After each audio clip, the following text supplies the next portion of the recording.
வணக்கம் மக்களே, welcome to universe voice Tamil. இன்னைக்கு நம்ம என்ன பார்க்க போறோம்னா மனு ஸ்மிருதி.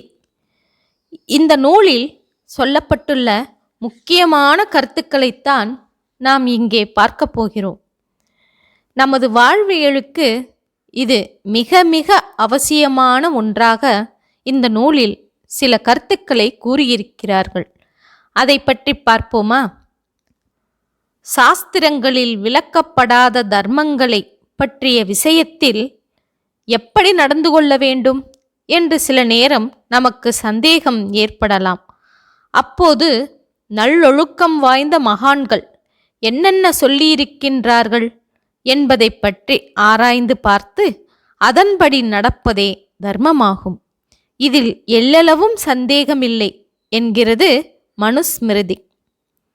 அது மட்டுமல்ல, உள்ளது இல்லாதது, நல்லது பொல்லாதது எல்லாவற்றையும் அடங்கிய மனத்துடன் ஒருவன் ஆத்மாவினிடமே, அதாவது தன்னிடமே இவற்றையெல்லாம் ஆராய்ந்து பார்க்க வேண்டும். அவ்விதம் அனைத்தையும் ஆத்மாவில் கண்ட பிறகு அந்த ஆத்மனுக்கு அதர்மத்தில் மனம் ஒருபோதும் செல்லாது என்கிறார். அனைவரையும் ஆள்பவரும் அணுவிற்கும் அணுவாகியவரும் பொன் போன்ற ஒளியுடையவரும் வெளி இந்திரியங்கள் ஒடுங்கிய நிலையில் புத்தியில் தியானிப்பதற்கு உரியவரும் ஆகிய பரமபுருஷனை எப்போதும் தியானித்து கொள்ள வேண்டும் என்கிறார் ஸ்மிருதி, மனுஸ்மிருதி. அடுத்து, எவன் எல்லா உயிர்களிலும் ஆத்மாவை காண்கின்றானோ, அதுவும் தன் அறிவை கொண்டு ஞானத்தை பெருக்கி எவன் எல்லா உயிர்களிலும் ஆத்மாவை ஒன்றே காண்கின்றானோ, அவன் அனைத்து உலகுடன் ஒன்றுபட்டு பிரம்மத்தை அடைகிறான். அதுவே பரமபதம் என்று அழைக்கப்படுவதாகும்.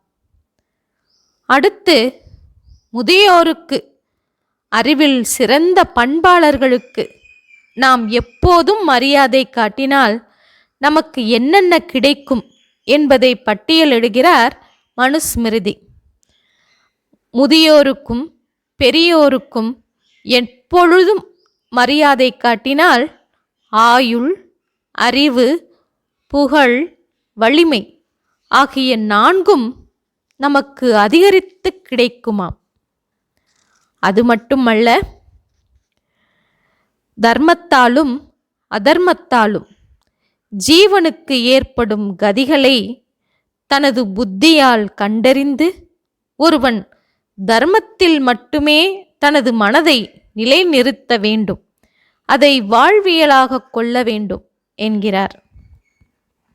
அடுத்து, மனம், வாக்கு, உடல் இதனால் செய்யப்பட்ட கர்மங்களின் பலன் புண்ணியம் மற்றும் பாவம். இவை இந்த கர்மத்தின் விளைவாக மனிதர்களுக்கு உயர்ந்தது, நடுத்தரம், தாழ்ந்தது என்கிற 3 வகையான கதிகள், அதாவது பிறப்பின் போதும் இறப்பின் போதும் கூட ஏற்பட்டு விடுகின்றது. இங்கு மனம், வாக்கு, உடல் இவற்றால் செய்யப்படும் பாவங்களை வரிசையாக பட்டியலிடுகின்றார். மனதால் செய்யும் பாவம் என்னவென்று கூறுகின்றார் தெரியுமா?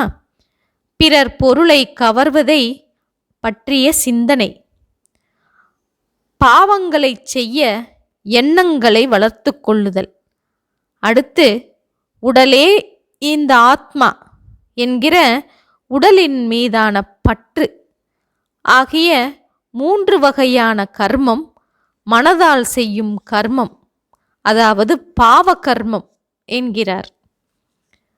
அடுத்து, வாக்கினால் செய்யும் பாவங்கள், மனதை புண்படுத்தும் பேச்சு, பொய் சொல்லுதல், வீண் வம்பு, எப்போதும் கோள் சொல்லுதல் அல்லது கோள் மூட்டிவிடுதல் ஆகிய 4ம் வார்த்தையினால் செய்யும் பாவமாகும். அடுத்து உடலால் செய்யப்படும் பாவங்கள் என்னவென்று கூறுகின்றார். தனக்கு கொடுக்கப்படாத பொருளை தானாக வலிய சென்று எடுத்துக்கொள்ளுதல், தகாத இம்சை, பிறருக்கு கொடுத்தல், பிறர் மனைவியை நாடுதல் ஆகியவை உடலால் செய்யும் பாவம் என்று வகைப்படுத்துகின்றார். இந்த 3 வகையானது பாவம், அது துன்பத்தை தரக்கூடிய கர்மம் என்று சொல்லப்படுகின்றது. அது மட்டுமல்ல, நெருப்பு தனது ஜுவாலையால் தன்னிடம் சேர்ந்த விறகை நொடி நேரத்தில் எரித்து விடுகின்றது. அதுபோல் வேதத்தை அறிந்து கொள்வதாலும் நல்ல மெய்ஞான நூல்களை அறிவதாலும் ஆத்ம விசாரணை செய்வதாலும் ஞானம் உண்டாகி அந்த ஞானமாகிய தீயால் எல்லா பாவத்தையும் பொசுக்கிவிடலாம் என்கிறார். இங்கு மனம், வாக்கு, உடலால் செய்யப்படும் பாவங்கள் பற்றியும், அதே நேரம் ஞானத்தை அறிந்து கொண்டால், ஞானத்தை பெறுவதற்கு முயற்சி செய்தால் எல்லா பாவத்தையும் பொசுக்குவதற்கான வழியையும் அவர் காட்டுகின்றார். இங்கு இதன் மேல் 3 குணங்களை பற்றியும் பேசுகின்றார். சத்வம், ரஜஸ், தமஸ் ஆகிய 3 குணங்களுக்குள் எந்த குணம் எப்பொழுது உடலில் எல்லாவற்றையும் விட அதிகமாக இருக்கின்றதோ அப்பொழுது அது அந்த ஜீவனை அதே குணமாக, குணமயமாகவே செய்து விடுகின்றது.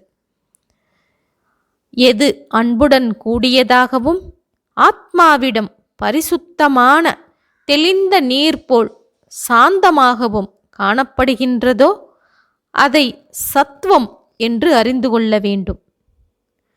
எது துக்கத்துடன் கூடியதோ, ஆத்மாவிற்கு விருப்பமில்லாததை செய்கின்றதோ, விஷயங்களில், உலக விஷயங்களில் இழுத்துச் செல்கின்றதோ அதை உடல் படைத்தவனுக்கு எதிரியான ரஜோகுணம் என்று அறிந்து கொள்ள வேண்டும் என்கிறார்.